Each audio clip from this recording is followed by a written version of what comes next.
BRS రజతోత్సవ సభలో కేసీఆర్ చేసిన వ్యాఖ్యలకు రేవంత్ ఘాటుగా బదులిచ్చారు. ప్రతిపక్ష నేతగా కేసీఆర్ అసెంబ్లీకి ఎందుకు రావడం లేదని ప్రశ్నించారు. ఫామ్ హౌస్కే పరిమితమై ప్రజా సమస్యలను విస్మరిస్తున్నారని దుయ్యబట్టారు. ప్రతిపక్షంగా బీఆర్ఎస్ నిర్మాణాత్మక పాత్ర పోషించడం లేదని రేవంత్ విమర్శించారు.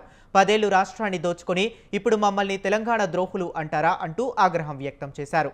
గత 10 ఏళ్లలో తెలంగాణను కోతుల గుంపు చేతికి ఇచ్చినట్లు అయిందని తీవ్ర వ్యాఖ్యలు చేశారు.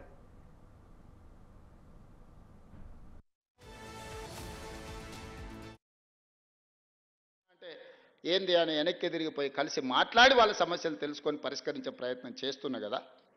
తీయండి. 94 నుంచి 2004 వరకు 10 సంవత్సరాలు తెలుగుదేశం అధికారంలో ఉంది. 2004 నుంచి 2014 వరకు కాంగ్రెస్ పార్టీ రాజశేఖర్ రెడ్డి గారు అధికారంలో ఉన్నారు. 2004 నుంచి దాదాపుగా 2024 వరకు 10 సంవత్సరాలు చంద్రశేఖరరావు అధికారంలో ఉన్నాడు. 2024 నుంచి మేము అధికారంలోకి వచ్చిన ఈరోజు చెప్తున్న మిత్రుల ద్వారా ఫామ్ హౌస్లో ఉన్న పెద్ద ఆయన చెప్తున్న 10 సంవత్సరాలు మేమే పరిపాలన చేస్తాం. 10 సంవత్సరాలు నువ్వు ఫామ్ హౌస్లో ఉంటావు, ఆ తర్వాత శాశ్వతంగా అక్కడనే నీ చరిత్ర సమాధి అయిపోతుంది అని చెప్పి నేను స్పష్టంగా చెప్పదలుచుకున్నా.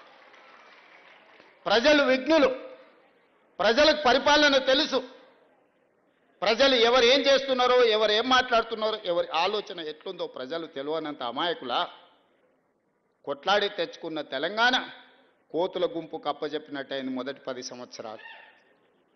తాను చెడ్డ కోతి వనమల్ల జడిచే అని నీ కుటుంబం మొత్తం కలిసి ఈ తెలంగాణ మీద పడి దోసుక తిన్న మాట వాస్తవం కాదా?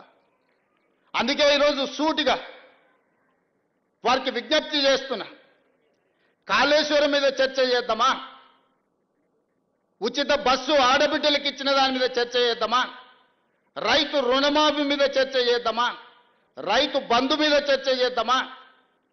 తెలంగాణ ఉద్యమంలో చురుకైన పాత్ర పోషించిన విద్యార్థులు, ఉద్యమకారులు, నిరుద్యోగ యువకుల గురించి మేము ఇచ్చిన 60,000 ఉద్యోగాల మీద శాసనసభలో చర్చ చేద్దామా? లేదా 30 సంవత్సరాల నుంచి ఎంతో మంది ప్రాణాలు వదులుకొని సాధించుకోవాలనుకున్న ఎస్సీ వర్గీకరణ మీద చర్చ చేద్దాం?